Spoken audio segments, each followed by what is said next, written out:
There's Blake to Roy. This is for the win. Drexler. Oh, no! It counts, and Drexler. The Portland Trailblazers select Damian Lillard. It's Lillard. He got the shot off. Lillard, good! And the Blazers win the series for the first time in 14 years! Bonjour à toutes et à tous, vous écoutez le Redcast, le seul podcast francophone dédié à votre franchise des Portland Trail Blazers. Et cet épisode fera certainement date dans la vie du podcast et même plus globalement dans celle de la franchise, puisque nous allons parler de la fin d'une ère à Portland. Oui, après plus de 8 ans au sein de la franchise de l'Oregon, CJ McCollum a bien été transféré. C'était mardi 8 février et il se dirige vers les Pelicans de la Nouvelle-Orléans. Nous allons donc revenir sur le départ d'un des joueurs les plus marquants de la dernière décennie à Portland, qui s'est accompagné de beaucoup d'autres en même temps durant cette période de la trade deadline. Rappel de l'ensemble des mouvements, analyse des échanges et des bénéfices ou non qu'on vont pouvoir en tirer les Blazers. Et en toute fin d'épisode, on reviendra évidemment sur la carrière de CJ McCollum à Portland, un programme chargé donc. Et pour en parler, j'accueille celui qui est un peu l'inamovible du podcast en ce moment, c'est Romain. Et toi qui voulais du mouvement lors du dernier podcast pour cette trade deadline, eh bien tu as été servi. C'est clair. Cronin m'a entendu. Salut l'équipe. Et pour nous accompagner, il y en a un qui fait son retour. Je pense qu'il a eu des heures très chargées ces derniers jours. C'est Adrien, comment vas-tu ? Hello Lilian, hello tout le monde. Bah écoute, ouais, très chargé. Ça fait longtemps que j'étais pas venu sur le podcast. Ça remonte à la preview. Et là, il s'est passé beaucoup de choses en très peu de temps, donc on est un peu abasourdi, mais en tout cas, il y a de quoi faire. Et voilà, très content de revenir en tout cas. Et voilà, juste avant de parler justement de cette trade deadline particulièrement agitée dans l'Oregon, on vous rappelle que vous pouvez nous suivre sur toutes les plateformes de podcast ainsi que sur YouTube. N'oubliez pas également de vous abonner, de lâcher des likes ou des commentaires. Donnez-nous votre avis sur les différents échanges, comment vous abordez les trades qu'a pu faire Portland lors de cette trade deadline. Et bien nous, on se retrouve juste après le jingle pour en parler.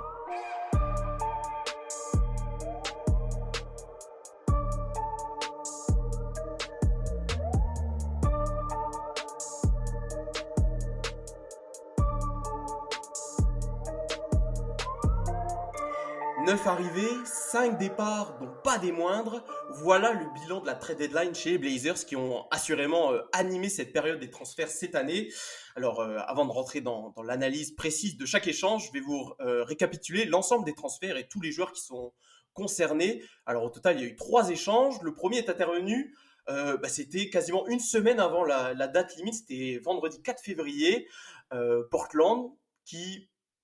Pour un premier échange, ça a pu paraître surprenant, se sépare de Norman Powell et de Robert Covington qui sont envoyés aux Clippers.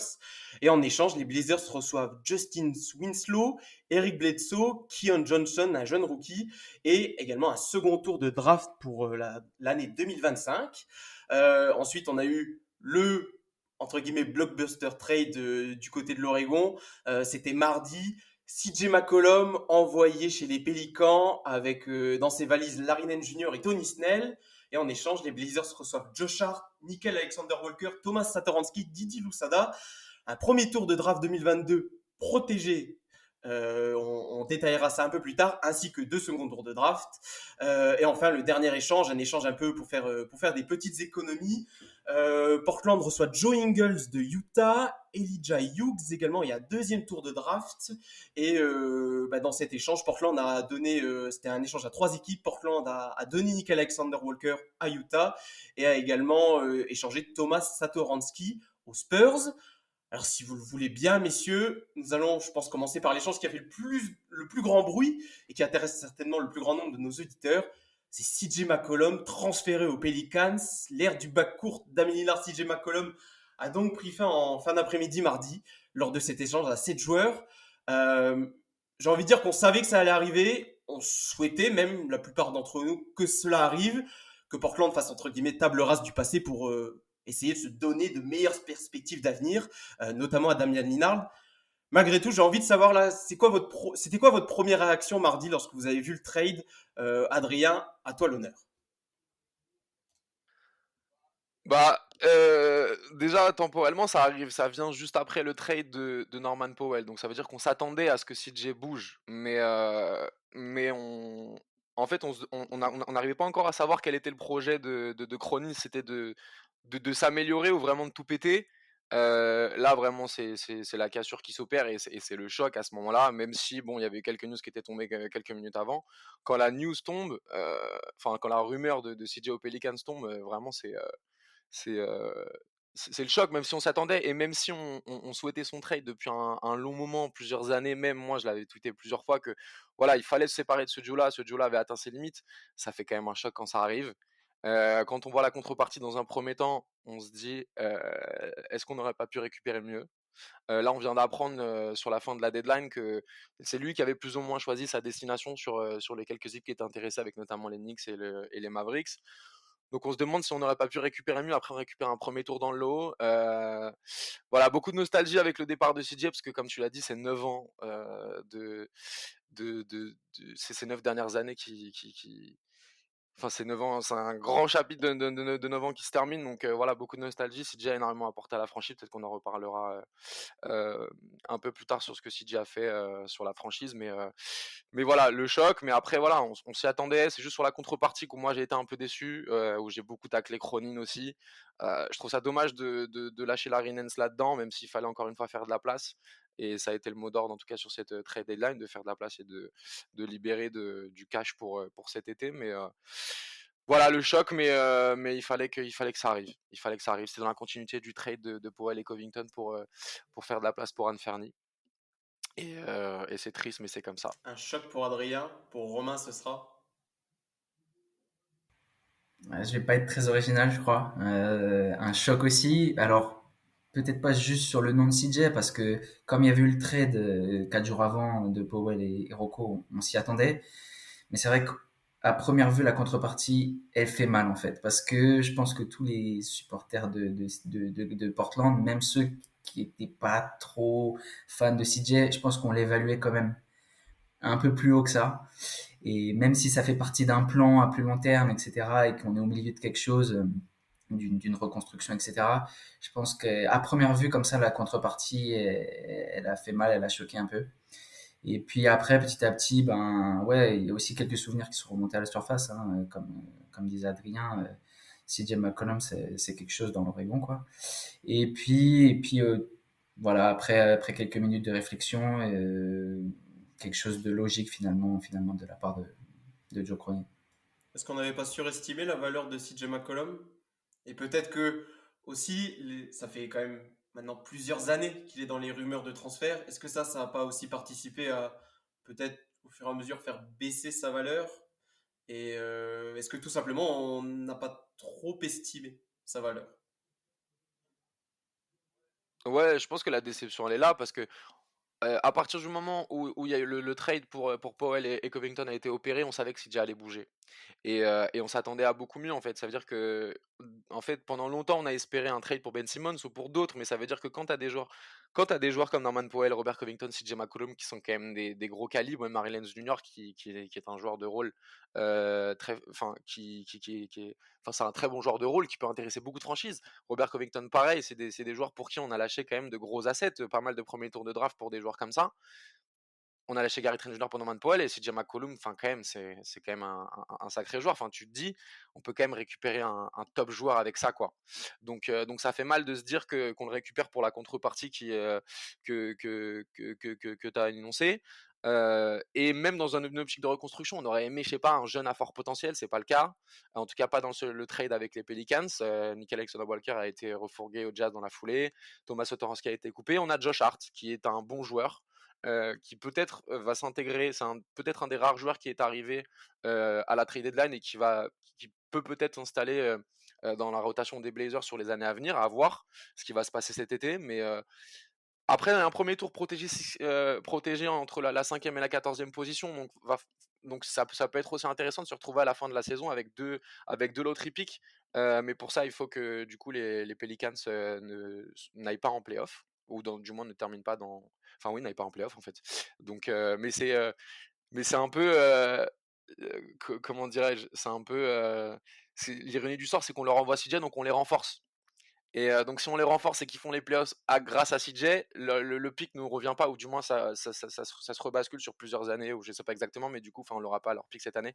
Enfin on verra. En tout cas c'est un trade, enfin même de toute façon la trade dans son ensemble, mais ce trade là, on pourra voir, enfin on verra. De toute façon on pourra le juger qu'une fois qu'on aura fait tous les moves qui nous permettront de combler les trous dans notre roster d'ici cet été. Donc voilà, pour l'instant ça fait mal et on a envie de taper sur Cronin parce qu'on s'attendait à mieux. Mais oui, comme tu as dit, on était peut-être un peu gourmand, mais on pourra faire les comptes que cet été, une fois qu'on aura comblé le roster. Tu en as déjà dit pas mal sur les contreparties. J'aimerais juste qu'on revienne, qu'on termine ce point sur ce qu'on attend, les attentes qu'on avait peut-être pour une contrepartie de McCollum. On est peut-être déçu, Romain, parce que on s'attendait à avoir comment dire, à obtenir un joueur prêt tout de suite, un potentiel All-Star, disons-le, notamment Ben Simmons. Ça parlait beaucoup de Jeremy Grant. Voilà, on s'attendait à un joueur qui puisse apporter tout de suite. Au final, Joe Cronin fait le choix de miser un peu plus sur l'avenir, sur des assets. On sait que la valeur des pics de draft, ils sont jamais aussi hauts que quand on n'a pas encore drafté. C'est peut-être de là qu'elle vient la déception. C'est le fait que Cronin, il vise à, on va dire, à N plus 6 mois, quoi. Et pas là maintenant tout de suite cette saison qui est d'ores et déjà finie pour Portland. Ouais, c'est ça, c'est que moi, quand il fait Powell et Rocco et qu'il dégage déjà un peu de flexibilité, je me dis, ah bah, CJ va partir contre un ailier. On va prendre un ailier, on va peut-être pas se renforcer, mais on va garder ce cap, quoi. Et en fait, là où je peux que lui donner raison, c'est que on était trop enfoncé, en fait. On avait trop de problèmes, on n'avait pas assez de pics, on n'avait pas assez de cap disponible, on n'avait pas de trade exception. Enfin voilà, on était trop enfoncé, trop bloqué, quoi, et que du coup, en fait, il était obligé de quelque part tout péter, quoi, pour retrouver un max de flexibilité. Du coup, effectivement, nous, de notre côté, on est un peu déçus, même si, bon, on espère que ça va pas durer trop longtemps. Et après, concernant la valeur de McCollum, c'est vrai que là, maintenant, quand on voit que Ben Simmons part contre James Harden, c'est là qu'on voit que peut-être on était un peu trop idéaliste, un peu trop rêveur, quoi. Parce qu'effectivement, Morey a réussi son coup et c'est lui qui avait raison quelque part. Et même pour Grant, apparemment, là, ce qui sort juste dans les dernières minutes de la trade deadline, c'est que on a essayé de pousser pour Grant, mais là, ce que demandait Détroit, c'était 2 premiers tours de draft. 2 premiers tours. Et du coup, ouais, je pense qu'on n'y était pas. C'est malheureux, mais je pense qu'il avait un peu moins de valeur que prévu. Alors parlons justement des joueurs que Portland a eu en échange. Il y en a déjà 2 qui sont partis. Thomas Satoransky et Nickel Alexander Walker sont partis. Plutôt logique parce que là, Portland, si on fait le compte de tous les joueurs qui sont arrivés, il y avait 7 ou 8 guards, je crois, sur les 16 ou 17 joueurs. Donc c'était certain qu'il y a des joueurs qui allaient partir. Pour l'instant, de ce qui reste, Josh Hart, on en parlera peut-être juste après. Didi Lousada, qui est un jeune joueur que les Pelicans sont en couveuse depuis un moment. Un premier tour de draft des Pélicans et 2 seconds tours dont on ne sait pas encore les dates, ça sortira certainement dans les jours à venir. Attardons-nous sur ce premier tour déjà, t'en parlais un peu, c'est un petit peu complexe, on va peut-être préciser. En gros, le pic revient à Portland si c'est entre 6 et 14. Il ira à New Orleans si c'est entre 1 et 5. Et si c'est au-delà de la loterie pick, ça ira à Charlotte. Alors c'est un peu compliqué. Et si Portland ne l'a pas, comme tu le disais Adrien, ce sera rapporté sur une autre année. Mais bon, je pense qu'il y a avec là les Pelicans qui ont grande chance certainement de au moins jouer le play-in avec cet échange. On devrait avoir ce pic entre 6 et 14. Ça devrait faire un pic vers la 10e place. Voilà. Donc, avec cela, si on compte le fait que Portland maintenant va normalement descendre de la hiérarchie, ça ferait 2 pics de draft pour l'année prochaine, ce qui n'est pas négligeable. Et voilà. Et donc, en gros, ce qu'on sort de cet échange, c'est qu'on a Josh Hart plus un pic de draft au premier tour et des deuxièmes tours. ce pic de draft est plutôt intéressant dans une perspective d'échange pour l'avenir. Parlons peut-être de Josh Hart du coup. Ça fait la deuxième fois qu'il est échangé dans sa carrière. Il avait été dans le trade de notamment Lonzo Ball pour des Lakers aux Pelicans. Là, désormais, il est tradé à Portland. Je vais faire une présentation un peu simpliste pour ceux qui ne le connaissent pas. Je dirais que c'est un joueur très utile dans une bonne équipe, mais un joueur peut-être un peu... Comment utiliser le bon terme? Peut-être pas très efficace dans une mauvaise équipe. Est-ce que entre guillemets, ma présentation très simpliste te convient, Adrien, pour décrire un peu Josh Hart? Et puis tu peux nous en dire plus sur le joueur, toi. Ouais, je pense que c'est un vrai bon joueur de rôle. Après, on a pour ambition d'être une bonne équipe, donc à partir du moment où Lillard revient et qu'il aura pas. De toute façon, est-ce qu'il sera titulaire l'année prochaine si Sir Little est en forme? Je ne pense pas.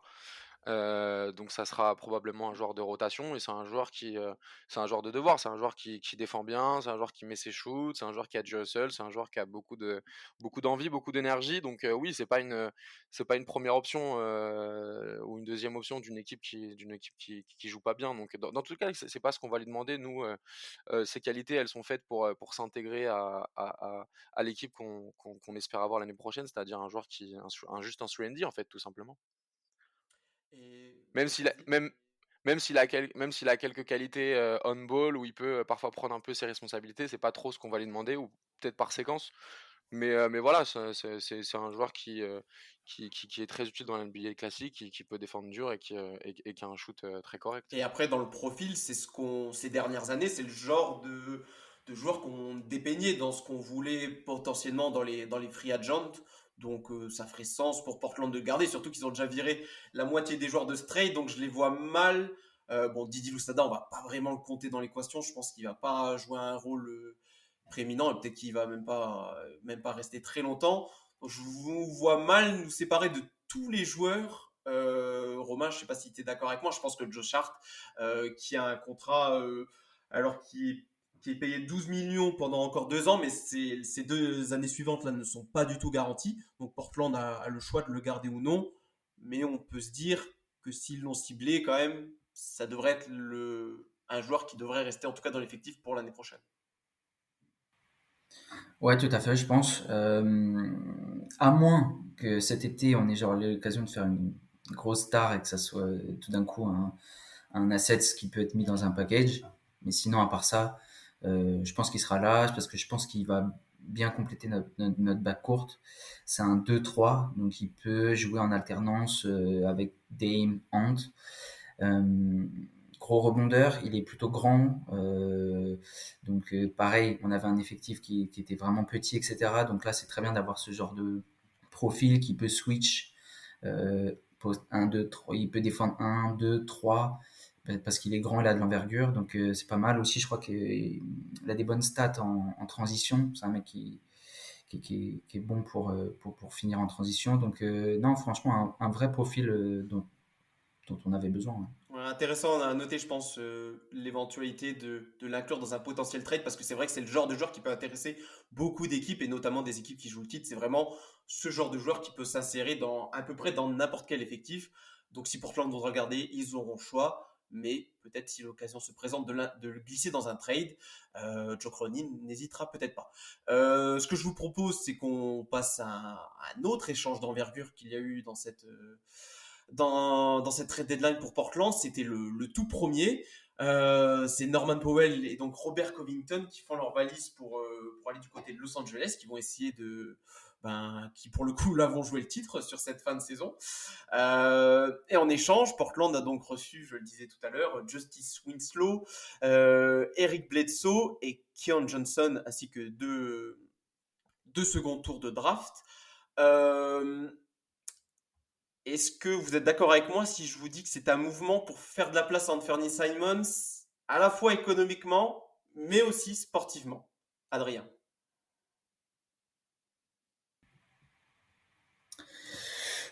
Ouais, sportivement oui, de toute façon, hein, parce que voilà, là ça lui ouvre les portes d'une future titularisation l'année prochaine.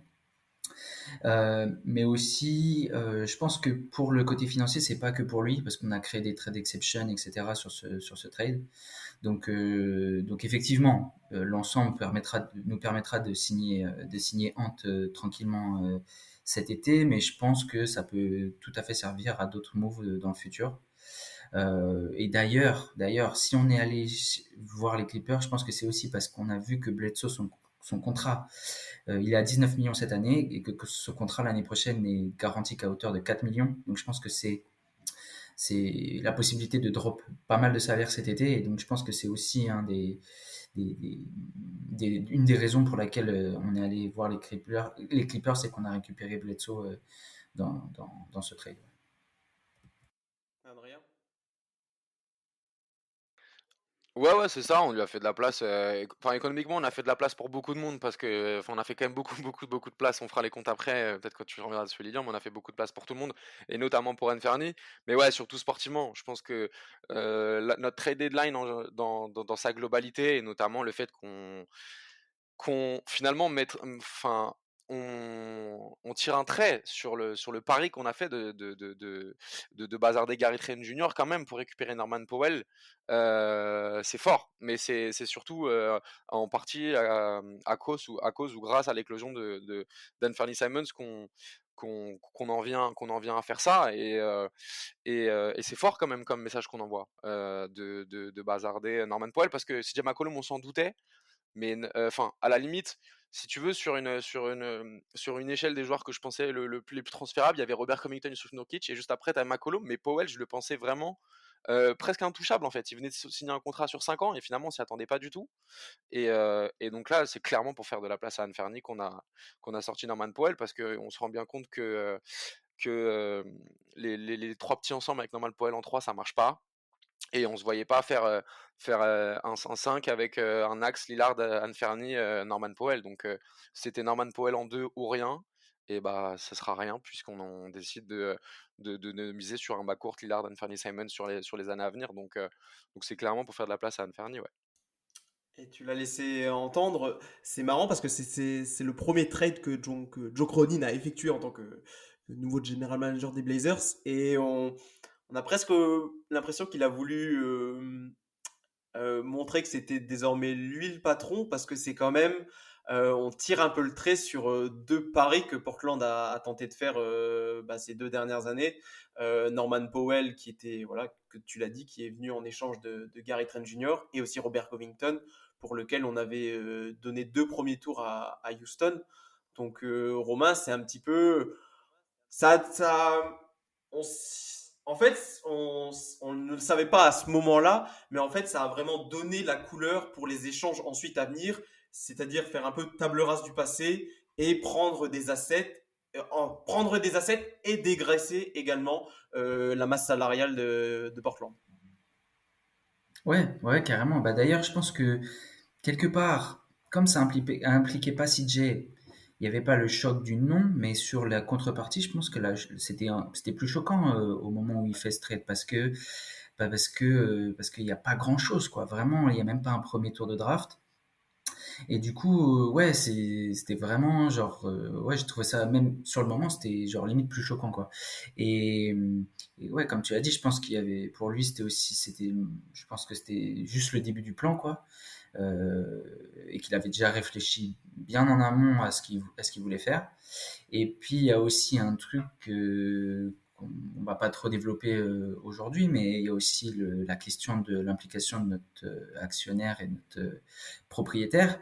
C'est-à-dire que si on a nettoyé autant les comptes, certes, c'est pour de la flexibilité au niveau sportif, mais on connaît pas exactement la position de Jody Allen. Et il y avait aussi le fait de sortir de la luxury tax et de ne pas avoir des contrats trop longs, notamment je pense à Powell et son contrat de 5 ans, pour garantir aussi aux propriétaires de ne pas envoyer trop d'argent sur les années qui vont suivre. Totalement, ouais, totalement. On sait que c'était parce que du coup, on a assez, enfin, pas logiquement du coup, mais on a beaucoup tapé sur Cronin en fait, sur ces moves-là. Mais on sait très bien que voilà, Cronin, il vient d'arriver en place et certes, on lui a filé les rênes sur cette trade deadline. mais c'est clairement ça fait très longtemps qu'on sait que les dirigeants ont qu'une seule envie, c'est de libérer du cash parce qu'ils n'ont plus envie de payer la luxury tax pour une équipe qui ne joue pas le titre et qui tank en fait. Donc ça fait très longtemps qu'il y a qu'il y a une pression du staff et des dirigeants pour sortir de cette luxury tax et garder une flexibilité financière pour une équipe comme ça. Et juste pour rebondir sur ce que tu disais, Lilian, que les moves ont été faits et retranscrits, du coup, les paris ratés qui ont été faits par Olchi, parce que du coup, Powell est arrivé en fin de saison dernière, enfin en milieu de saison dernière, c'est un pari d'Olchi. Robert Covington est arrivé du coup l'été 2020. Ouais, 2020, si je dis pas de bêtises, contre 2 premiers tours, donc on lâche quand même pas mal d'assets là-dessus. On lâche Gary derrière, et même cet été, en fait, si tu veux, les 3 joueurs qui ont été récupérés par Neil Olchi, enfin, on va en parler après, mais Larry Nance Jr., Tony Snell, Cody Zeller. Il n'y en a plus aucun qui est là aujourd'hui. Donc, je pense que, comme tu l'as dit, c'est un vrai.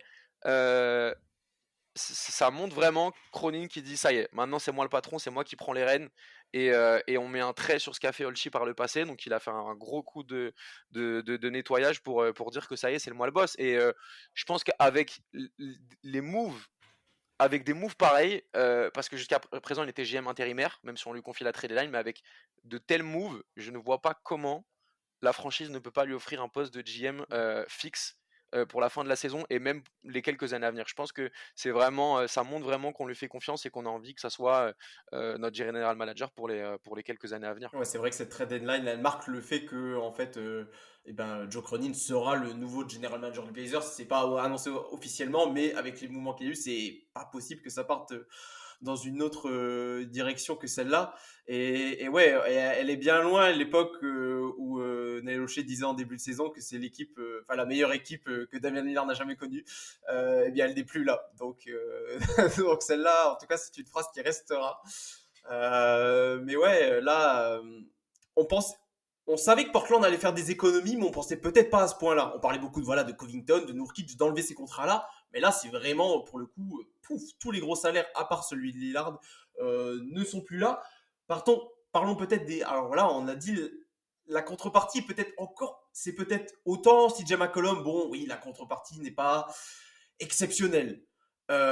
Autant celle pour Norman Powell, c'est vraiment là où on se dit, on a un Justin Winslow qui est l'ombre de lui-même depuis quelques années, un Eric Bledsoe, j'en parle même pas, c'est vraiment également l'ombre du joueur qu'il était. Il y a un jeune joueur, Keon Johnson, alors on va pas se mentir, nous on le connaît vraiment pas beaucoup. J'ai envie de dire, c'est la plus grosse valeur de ce trade. Bon, et puis les seconds tours de draft, ça c'est pour voilà, ça permet de faire grossir pour un futur trade. Potentiellement, c'est pas ça qui change ta franchise. Parlons on va peut-être se garder Keon Johnson pour la fin, vu que c'est un petit peu plus gros. Parlons peut-être d'abord de Justin Winslow. Il a fait quelques premiers matchs avec Portland. Je pensais pas qu'il allait être aussi intéressant, je trouve. Mais c'est quand même un joueur qui était prometteur de son temps en 8, qui a connu une multiple blessure comme d'autres joueurs avant lui, qui navigue de franchise en franchise. Il a été à Memphis avant d'être là aux Clippers. Potentiellement, c'est un joueur qu'on pourrait garder parce qu'il a une année garantie pour l'année prochaine à 4 millions. J'ai envie de dire, c'est un profil qu'on n'a pas forcément dans l'équipe, donc peut-être ça se tente. Qu'est-ce que vous avez pensé justement, lui pour le coup, on l'a déjà vu un petit peu. Qu'est-ce que vous en avez pensé, Adrien et Romain? Je vais être très honnête, au moment où l'été dernier en fait, où ça distribuait des mid-level, je me disais pourquoi pas tenter Winslow. Mais j'avoue que la saison avec les Clippers m'a beaucoup refroidi, c'est-à-dire que il va en fait de Miami à Memphis aux Clippers, il fait que de perdre du temps de jeu, etc. Il a l'air vraiment cramé. Et pourtant, comme tu dis, le profil est bon, tu vois, mais il a l'air vraiment cramé quoi. Et en fait là, j'ai peur que il montre des choses dans une équipe qui de toute façon tank et où il va avoir du temps de jeu par la force des choses. Mais je sais pas s'il peut être utile encore dans une équipe qui a envie de jouer un peu haut, quoi. Donc, c'est une interrogation, mais j'avoue un peu avoir peur. Avant de te donner la parole, Adrien, cette année, Justin Winslow, c'est 13 petites minutes jouées avec les Clippers, c'est 4 points. 3 rebonds, 1,5 passes, 37 matchs joués. Donc en plus, il n'a pas forcément joué tous les matchs cette saison. Bah, c'est un peu une récurrente pour lui ces dernières années. Euh, voilà, c'est dommage parce que c'est peut-être un joueur. Bon, voilà, le problème, c'est qu'on se dit qu'avec toutes les blessures qu'il a eues, il retrouvera certainement pas son niveau d'antan. Mais potentiellement, pour la rotation, ça peut-être être un joueur intéressant. Ouais, potentiellement, mais voilà, vous l'avez dit, il a beaucoup baroudé ces derniers mois, dernières années, depuis qu'il a quitté Miami et qu'il est plus le joueur que le Heat pensait qu'il allait devenir par le passé. En vrai, faut s'attendre à rien. Faut s'attendre à rien. Si on est surpris, c'est bien, mais faut pas placer d'espoir particulier en Justice Winslow. Là, je pense que ça va lui faire du bien d'avoir une trentaine de matchs dans les pattes ou dans une équipe qui tank et dans une équipe où il aura des responsabilités parce que c'est son profil, hein, même si son niveau a baissé depuis ses premières années à Miami. C'est un joueur qui, même sur ses petites stats, avec le petit temps de jeu qu'il a, on voit que c'est un joueur qui est complet et qui aime bien tout faire. Voilà, à lui de se relancer, ça peut lui faire du bien, cette trentaine de matchs-là. Après, pour nous, c'est pas un gros contrat, il sera à 4 millions l'année prochaine, donc à la limite, même si on veut le refourrer dans un trade cet été, c'est possible, et si on le garde, voilà, ça comble un spot.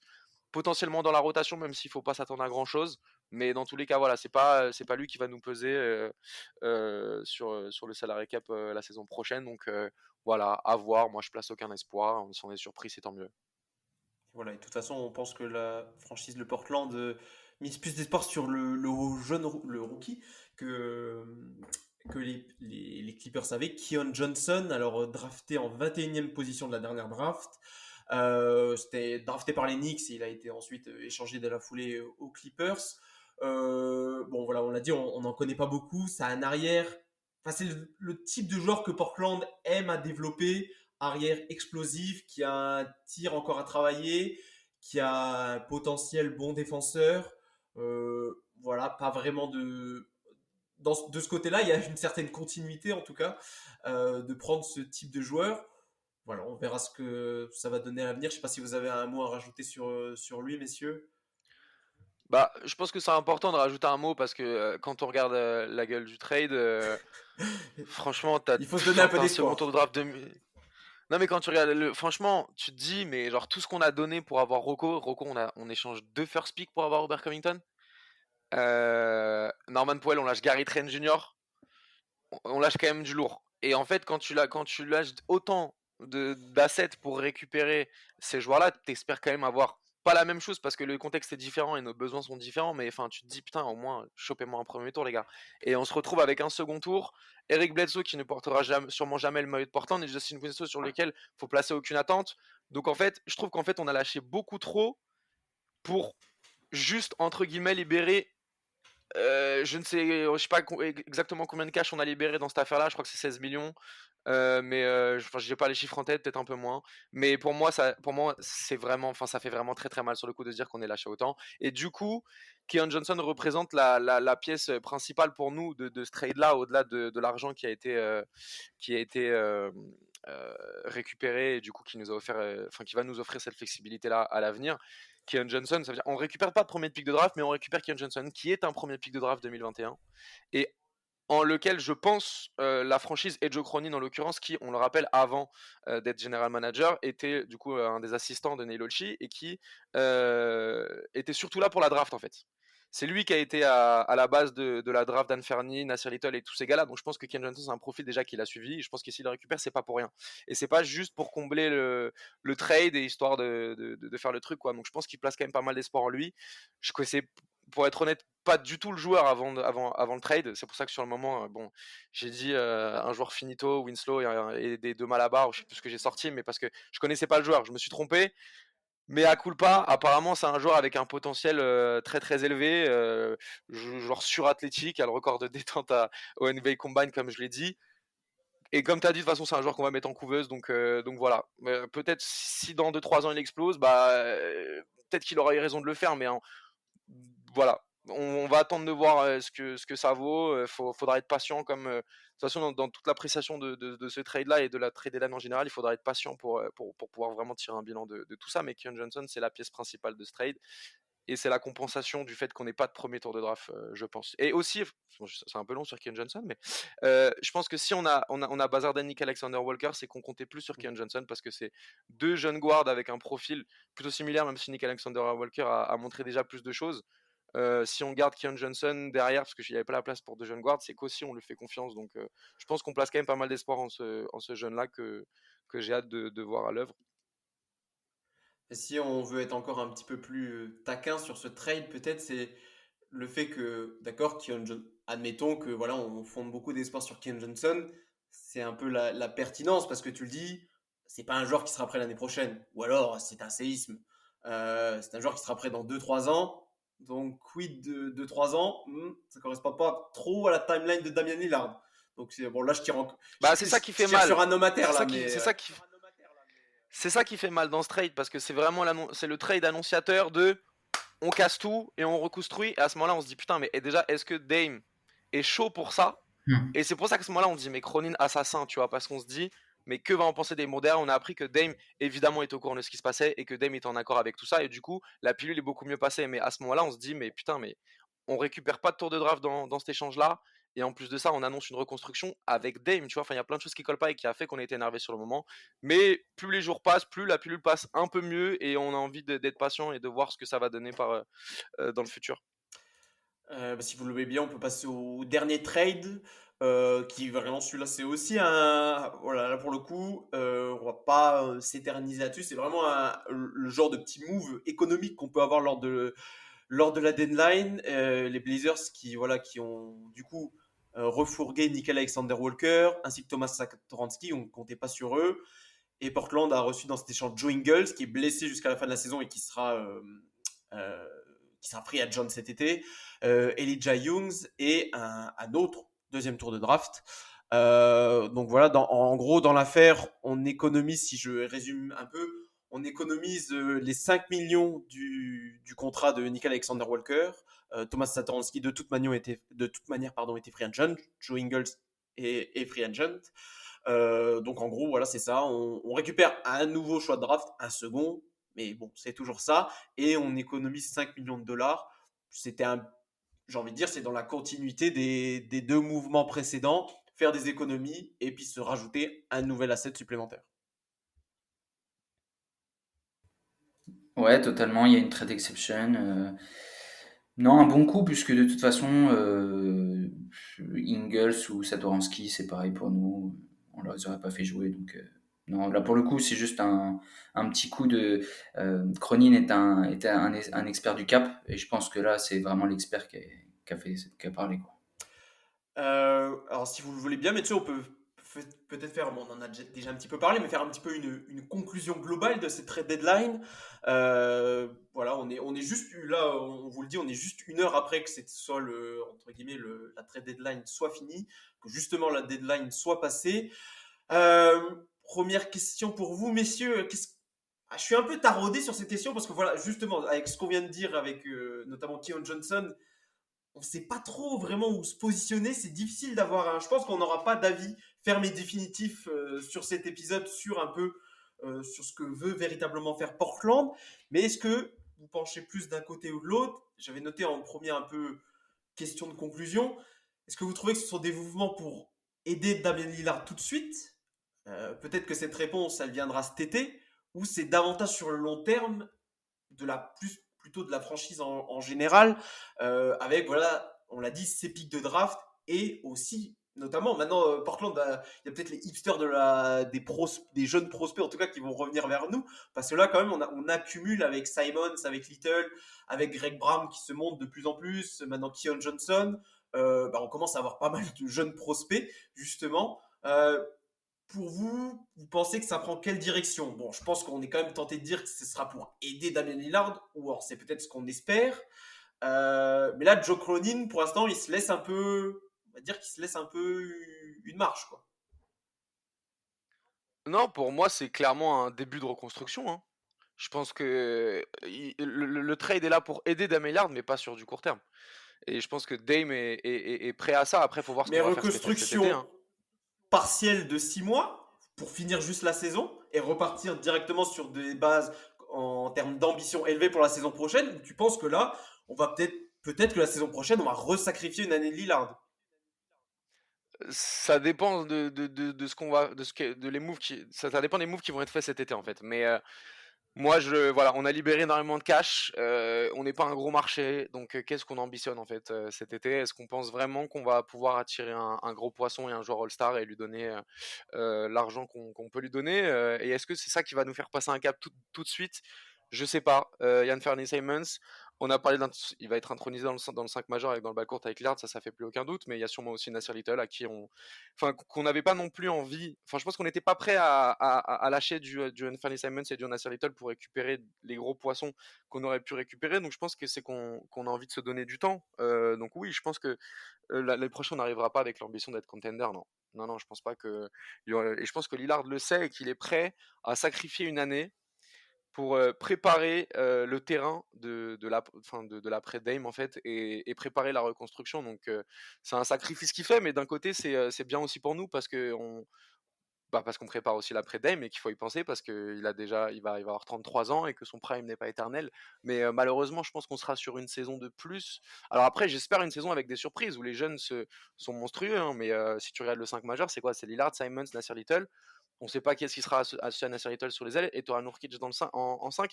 J'adore ces joueurs-là, mais est-ce qu'avec une équipe comme ça, tu joues le titre? Soyons francs, Lillard, Simons, Little, Nurkic, j'adore, mais je sais pas si tu joues le titre avec ça, quoi. Non. Pas Et aujourd'hui. peut-être avant de te donner la parole, Romain, donnons un peu les états de fait. Ouais, cet été, Portland devrait disposer d'un gros cap space. Ça fait très long, enfin, plusieurs années que ce n'était plus le cas. Au moins 50 millions dans la perspective où il y aura Eric Bledsoe, on va pas le conserver. Tu peux rajouter 15, donc en gros, c'était un bon chèque de 65 millions que tu peux refiler. Potentiellement, tu peux signer des gros joueurs, même si on sait que cette free agency 2022 ne sera pas la plus grosse et que déjà habituellement Portland n'arrive pas forcément à attirer des joueurs. Qu'est-ce que tu en penses, toi?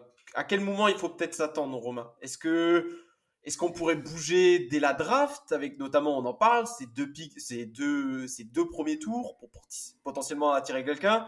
Quand je pense à ça, le dernier échange qui a eu un peu d'envergure à la draft, pour là tout de suite qui me revient, c'est peut-être l'échange notamment avec Jimmy Butler, Lauri Markkanen. C'était il y a maintenant 3-4 ans. Je pense que c'est le dernier d'envergure à la draft qu'il y a eu. Personnellement, je pense que c'est la meilleure chance de Portland parce qu'on sait très bien que si on mise sur la free agency, il va y avoir des déceptions. On va donner des gros contrats à des joueurs qui ne le méritent peut-être pas. Je pense que la meilleure solution, ce serait de faire un échange cet été. Qu'est-ce que t'en dis, toi? Ouais, je suis d'accord. De toute façon, en fait, ce qu'il faut bien voir, c'est qu'il y a une partie du cap de toute façon qui va aller vers Ant, qui va aller vers Nurkic. Important à Et préciser. puis, quand on regarde les noms qui sont disponibles sur les postes qui nous intéressent à la free agency, il n'y a pas grand monde. Il y a pas mal de joueurs qui ont des player options, donc qui ne seront pas forcément là, ou des free agents restricted, donc pas forcément non plus.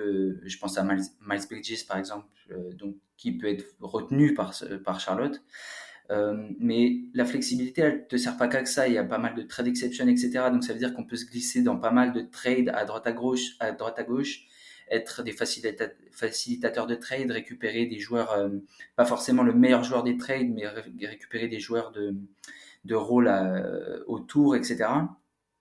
Et après, c'est un vrai pari pour moi. Je vais peut-être un peu plus optimiste, mais je vais dire que après c'est un pari, on ne sait pas ce qui peut se passer pendant les playoffs, etc.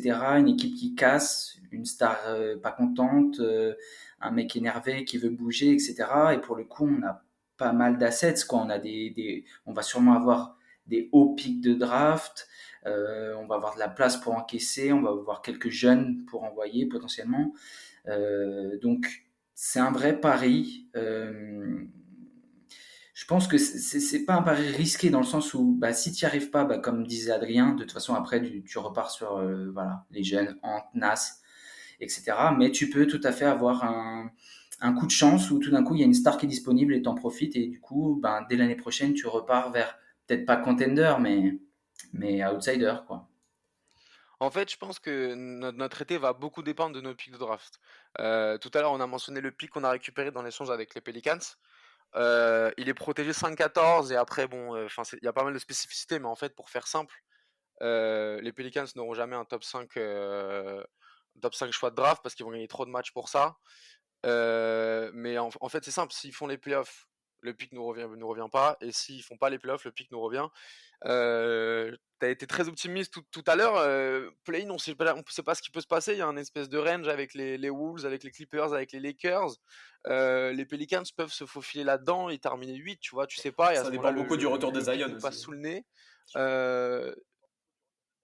Ça dépend aussi beaucoup du retour de Zion, mais déjà même avec CJ, Ingram, ça peut gagner des matchs. Ça dépend de beaucoup de choses, mais moi j'enterrerai pas du tout les Pelicans pour finir dans le top 8 tellement c'est serré des places de 7 à 10, donc voilà.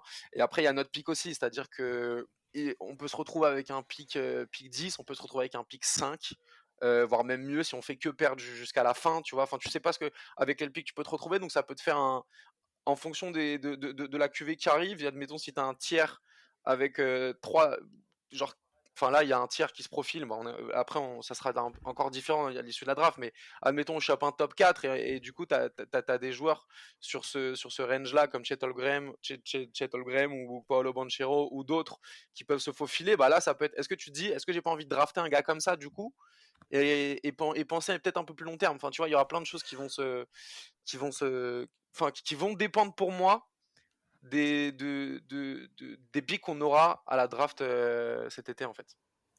Ouais, totalement. Je vais même ajouter que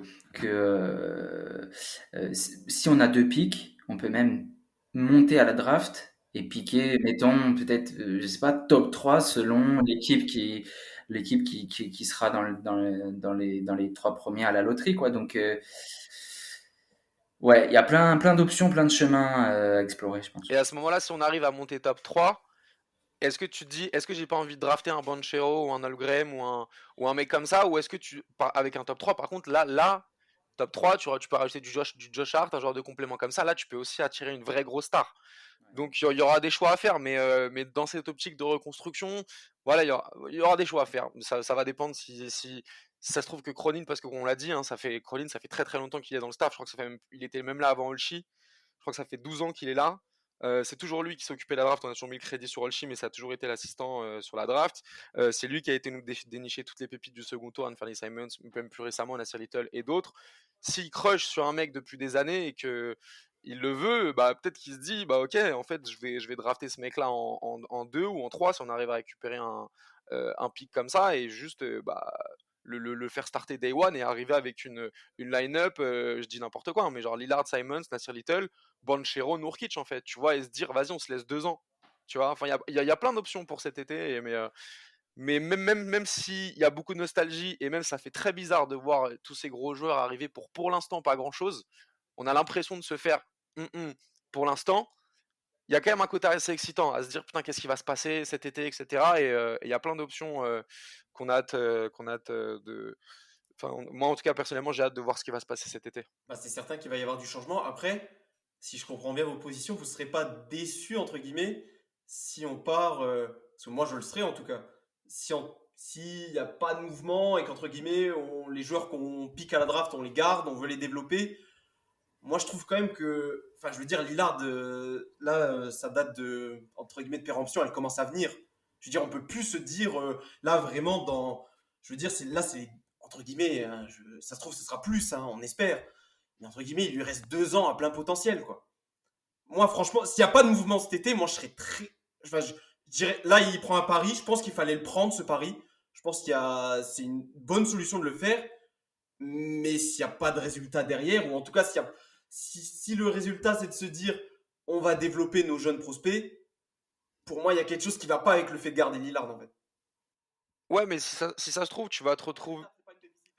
Ouais, non, mais je suis d'accord avec toi. Mais après, je pense que lui, il est prêt à ça. Enfin, pas éternellement, mais je pense qu'il aura pas de souci à pas bazarder, mais à se dire, ok, vas-y, cette saison-là, je suis pas contender et je vais laisser peut-être un peu de temps. Mais admettons, tu draftes un top 3 qui te change ton équipe tout de suite. Tu vois, bon, après, Evan Mobley, c'est un talent générationnel, mais regarde comme il a changé Ouais, le visage des Cavs alors qu'il est pas aussi entouré, mais admettons tu tombes sur un mec qui va t'apporter Day One, que tu drafts top 3, tu te retrouves avec une line-up directement qui peut être très très forte, tu vois. Alors t'es peut-être pas contender dès la saison prochaine, mais en fait ça va vraiment dépendre du profil de joueur que tu drafts. Par contre, tu draftes un top 3 et le mec c'est un bust, ou le mec il met 4 ans à éclore, là je suis d'accord, tu vois. Je me dis qu'on a accumulé beaucoup, qu'on risque peut-être d'en récupérer peut-être par-ci, par-là. Je me dis que ça serait... je serais déçu, quoi. Parce que là, avec ce qu'il a fait avec cette trade deadline, je me dis que il y a moyen de faire quelque chose. Et je serais déçu qu'on parte sur une simple reconstruction, entre guillemets, dite classique, en misant sur des jeunes joueurs. Ouais, mais ça se trouve, en fait, tu vas tomber sur un mec. Ça se trouve, parce que là, comme a dit Roby, si on se retrouve avec un pick 6 et un pick 10, tu peux aller choper un top 4 ou voire top 3, ou même peut-être, enfin, tu vois, ça se trouve, tu vas tomber sur un mec générationnel, en fait. Et en fait, ça se trouve, le mec, il va être bon day one, et tu vas te retrouver après avec un axe Lillard pour la suite, et pour l'avenir, Simons, Little, plus ce mec-là, faut aussi penser à l'après-Dame, même si on est en plein prime, faut pas non plus tout jeter. Et en fait, ça dépend du profil. Par contre, faut pas prendre un mec que tu vas développer et qui sera bon dans 4 ans, tu vois. Qui sera même peut-être potentiellement monstrueux dans 4 ans parce que l'heure tourne, mais ça va dépendre du profil du gars, en fait. Tu vois, je prendrais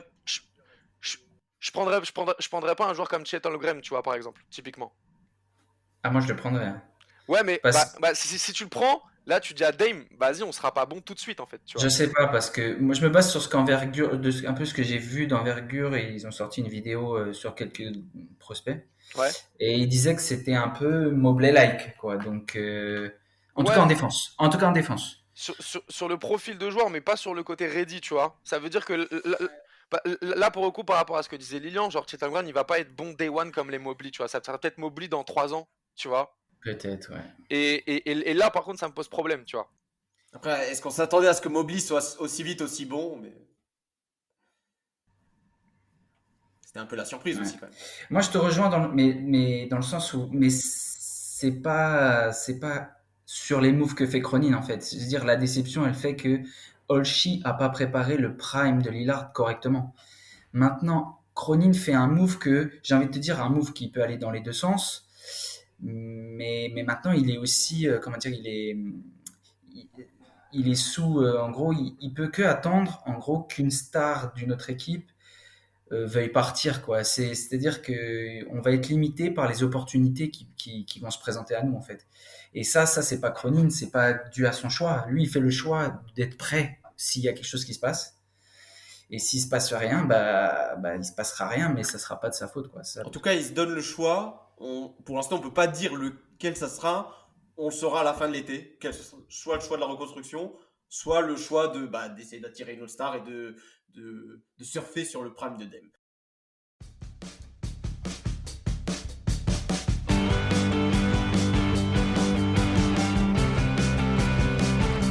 Plumlee looking, CJ open, works between Matthews and Barnes, into the lane, runs open! 0.3 of a second remaining for the Dallas Mavericks. They got a heaving. Harris will, down the floor it comes, and he overshoots the rim. Blazers win on a runner by CJ.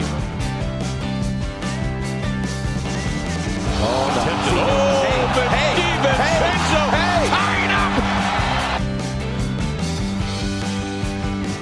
Dame into the paint, finds CJ for 3. Oh, painted CJ McCollum. Blazers take the 2-point lead. CJ.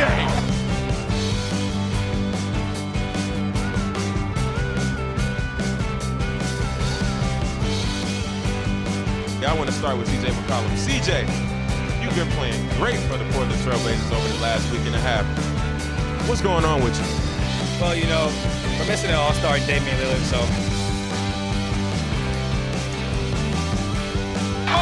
Murray down the court. Shot block. Oh, McCollum with a block. McCollum the drive. Pushback jumper. It's good. CJ McCollum with 37, and it's back to 3.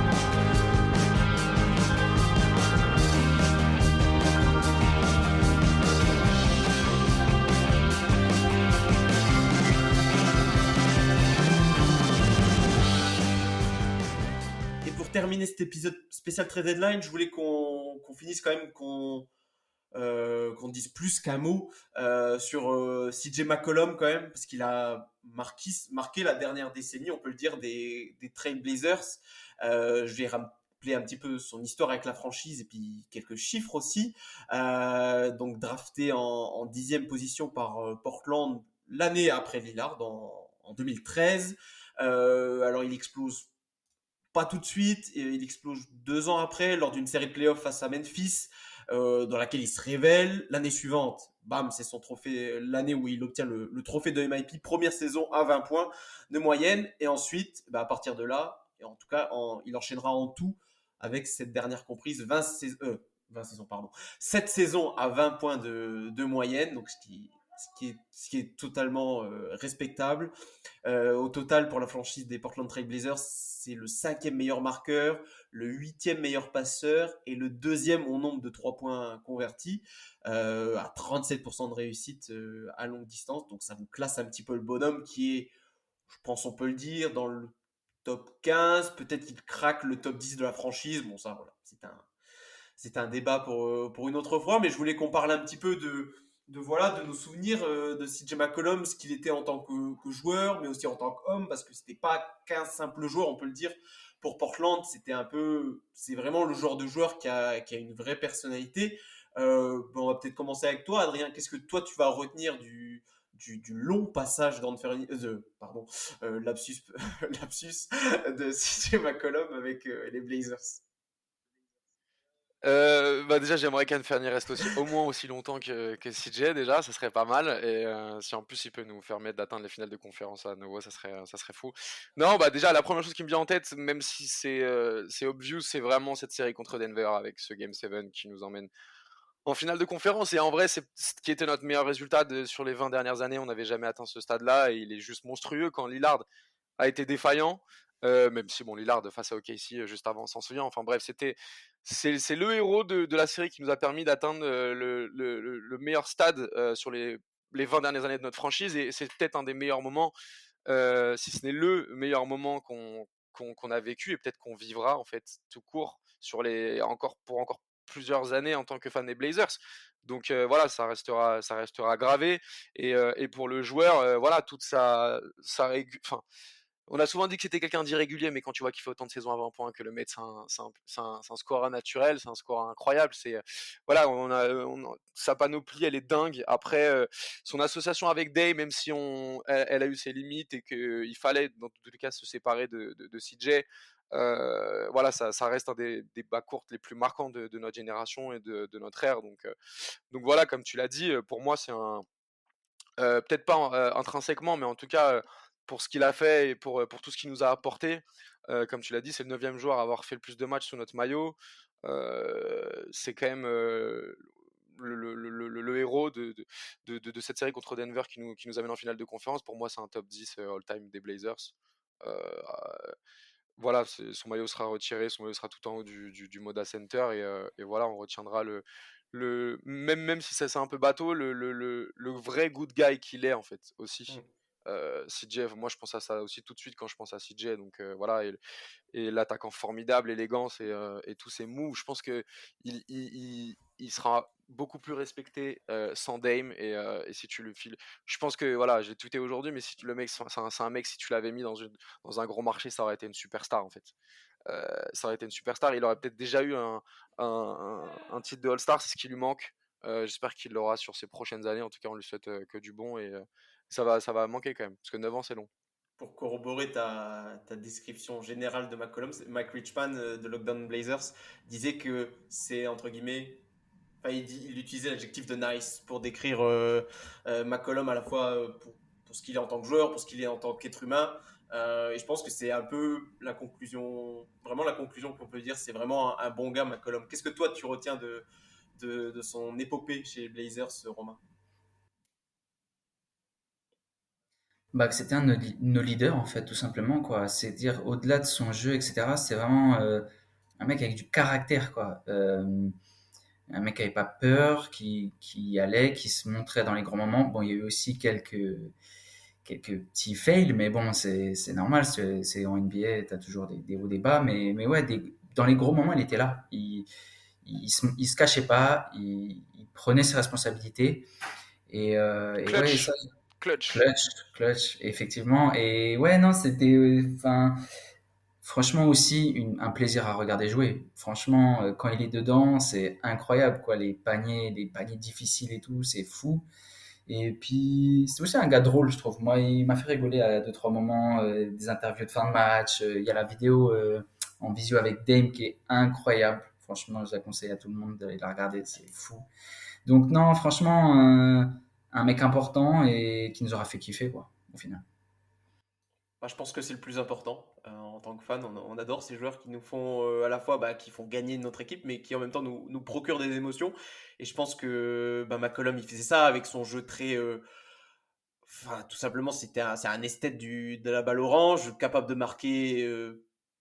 Enfin, en 1 contre 1, c'est l'un des meilleurs joueurs. Enfin, c'était notre meilleur joueur de 1 contre 1. Et puis, quand on parle dans la NBA, c'est l'un des tout meilleurs.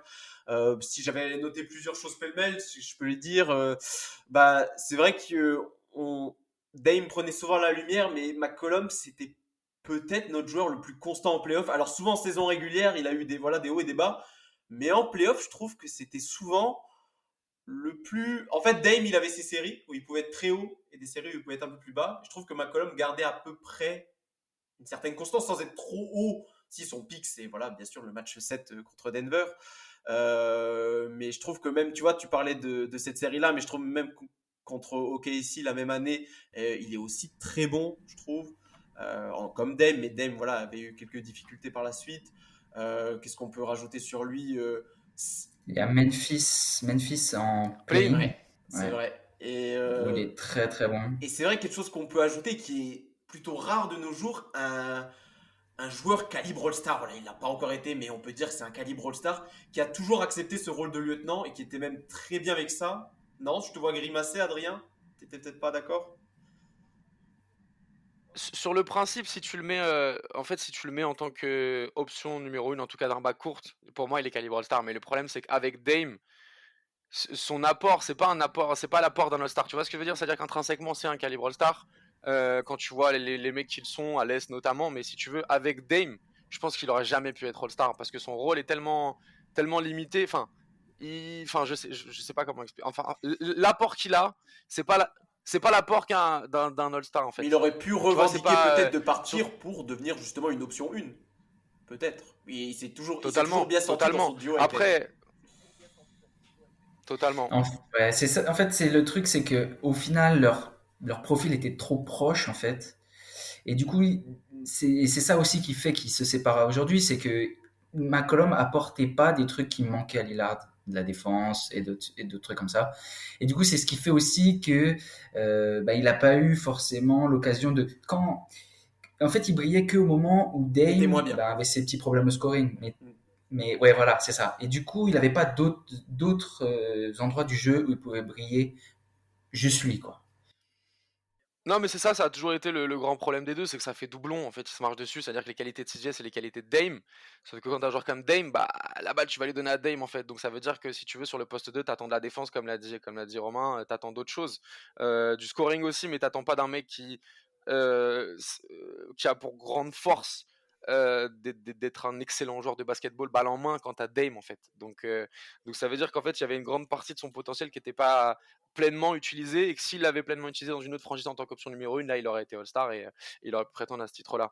Après, pour revenir sur les playoffs et sur la constance, le problème c'est qu'il y a quand même cette tâche des derniers playoffs face à Denver où Dame est juste sur une autre planète et CJ nous plombe complètement. Donc en fait, je peux pas dire qu'il a été plus régulier que Dame sur les playoffs, même si dans l'ensemble, ça a été un bon joueur des playoffs. Franchement, il y a quand même cette tâche des Nuggets. Franchement, on peut pas se le cacher quand même sur il est quand même fautif en bonne partie, même s'il y a Nurkic aussi, mais voilà. Pour moi, il y a quand même cette tâche des derniers playoffs. C'est vrai que pour le coup, j'ai eu la mémoire courte dans le sens inverse. J'ai oublié le plus récent, mais c'est vrai. Et après, ouais. De toute façon, c'était vraiment un duo atypique les deux parce que en plus, alors un petit peu moins maintenant, mais dans les années ou quelques années en arrière, dans une NBA où il y avait justement beaucoup de bacs courtes On pense peut-être à Steph Curry, Klay Thompson, très complémentaires.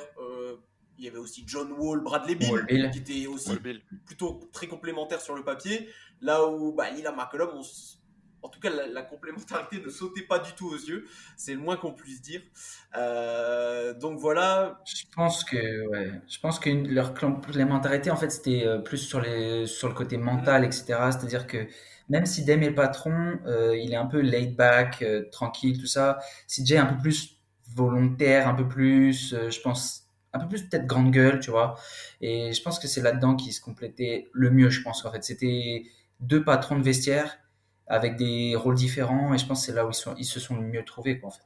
Ouais, Dame l'a dit je crois qu'il a fait une déclaration l'année dernière où ils avaient une telle relation de confiance dans le leadership et dans leur manière de leader l'équipe que CJ pouvait tout lui dire en fait, comme s'il s'adressait à lui, comme il s'adressait à un rookie en fait, il y avait une telle relation amicale entre les deux et que ça fitait super bien à ce niveau-là, mais malheureusement beaucoup moins sur le terrain. Et McCollum, peut-être pour finir entre guillemets, ce petit hommage, c'était aussi, et c'est peut-être mon côté, moi qui aime bien journalistique, de raconter des histoires. McCollum, c'est quelqu'un qui a une vraie personnalité en dehors du terrain. Déjà, tu l'as dit, je suis d'accord avec ça, pas une grande gueule dans le sens, parce qu'aussi c'est pas non plus une superstar, donc t'affirmes pas les mêmes choses qu'un LeBron James. C'est vrai qu'il affichait souvent ses positions. En plus, c'est sur le plan médiatique, il est quand même investi, il a son propre podcast. Il intervenait parfois sur des plateaux télé. Maintenant, c'est le président du syndicat des joueurs, donc c'est quelqu'un qui est investi sur la scène publique NBA entre guillemets. Puis c'était aussi il y en a pas eu beaucoup cette année, quand même, un amoureux de la ville de Portland. Je pense que des joueurs de son calibre qui sont tombés amoureux de la ville, il n'y en a pas eu des masses. Un amoureux du vin. Un amoureux du vin, voilà, qui a même ses vignes pas très loin de Portland. Vous pouvez acheter une bouteille CJ McCollum si vous voulez vous noyer votre déception.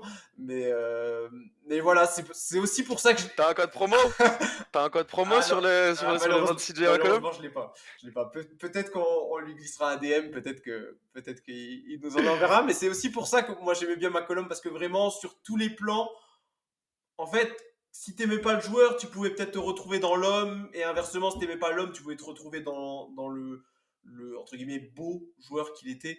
Donc voilà, je trouve que c'est le genre de joueur que tu te plais à avoir dans une équipe, qui permet aussi de t'accrocher à une équipe, parce que c'est quelqu'un, voilà, qui est plus qu'un simple joueur, comme parfois certaines personnes veulent juste dire que ce sont de simples sportifs. Non, McCollum, c'était plus que ça. Mais même au-delà du joueur, tu sais, il y a vraiment ce truc-là où, quand même, 9 ans. Tu vois, des joueurs qui passent 9 ans dans la même franchise. Aujourd'hui, en activité en NBA, t'as combien de joueurs qui sont dans la même franchise depuis 9 ans? Je sais même pas si on peut en citer 10, tu vois. Oula. C'est... Et puis là, il est pas parti de son plein gré. Tu vois, tu peux citer Curry, tu peux citer Clay, Dre. T'as Dame, tu dois en avoir quelques autres. Bradley Beal, peut-être. Ce sera peut-être plus le cas. Ouais, mais... Bill. Enfin, tu vois, t'as Giannis. Giannis, c'est la même draft que CJ, je crois. Giannis, c'est Middleton, ouais. Mais, enfin, tu vois, tu peux pas. Je crois que c'est tout. Tu vois, il y en a pas tant que ça, en fait, des joueurs qui passent 9 ans dans la même franchise, donc il y a ce côté fidélité aussi, tu vois, et attachement, comme tu l'as dit, à la ville de Portland, à la franchise, aux fans et à tout ça, et il représentait aussi très bien la ville de Portland, je trouve, CJ, dans son humilité et ses fans, donc voilà, je pense que les fans l'adorent, et nous aussi, et il va nous manquer, on se souviendra de son passage pendant un long moment. Et c'est donc ainsi que se termine cet épisode du Ripcast spécial trade deadline, plus petit hommage à notre cher CJ McCollum, que maintenant on lui souhaite bon vent chez les Pélicans. On espère qu'il va pouvoir les faire regagner le devant de la scène, tout simplement. Vous l'aurez compris, en général, assez difficile de juger définitivement les mouvements Portland. On se donne entre guillemets rendez-vous cet été pour voir si Joe Cronin va pouvoir optimiser les assets et puis toute la masse salariale qu'il a pu récupérer lors de cette trade deadline. En attendant, on va quand même continuer à suivre cette fin de saison des Blazers. Voilà, comme on l'a dit, il y a des jeunes joueurs qui vont peut-être continuer à se mettre en avant. Il y aura aussi la draft où voilà, les Blazers, notamment s'ils récupèrent un second pick, pourraient avoir un grand rôle à jouer.